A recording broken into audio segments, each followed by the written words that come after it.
Ya, saya ibaratkan dia keduniawian. Memang dari semua tim saya wajah paling duniawi dia ini, saudara.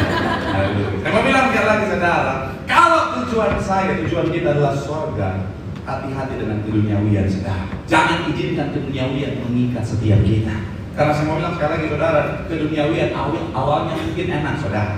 Keduniawian awalnya, saudara, untuk kedagingan kita itu begitu nikmat. Tapi saya mau bilang, saudara, yang namanya keduniawian ujung-ujungnya akan mengikat setiap kita, saudara.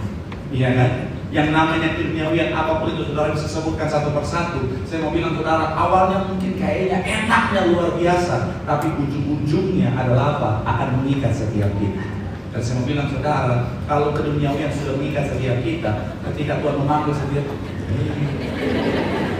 kemarin ke Singapura makannya banyak, saya nggak ada.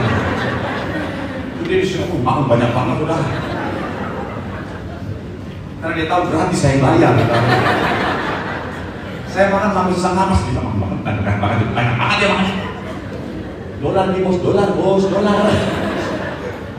Saya mau bilang sekali lagi, saudara, bukan saya jadi ingat.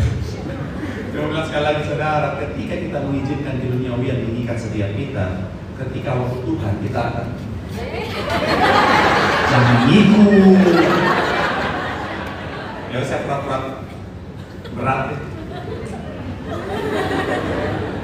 Saya mau bilang sekali lagi, saudara, keduniawian akan mengikat setiap kita, sehingga apa yang Tuhan sudah sediakan tujuan kita tidak kita capai.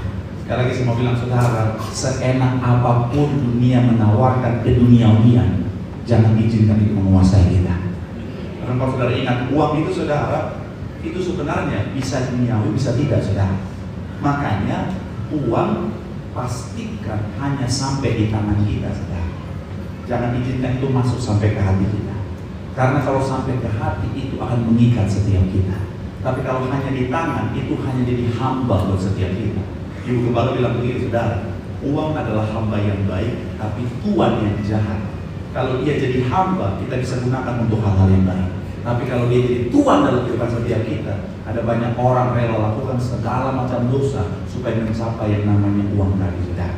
Pastikan cuma sampai di tangan, tidak mengikat setiap kita. Apapun keduniawian ini, saudara, supaya ketika waktu Tuhan datang, Tuhan memanggil setiap kita akan mampu menuju kepada tujuan yang sudah Tuhan sediakan. Tepuk tangan yang paling meriah buat Tuhan. Bilang sama kanan kiri, jangan duniawi. Bilang sama yang ngomong, sorga tujuan kita.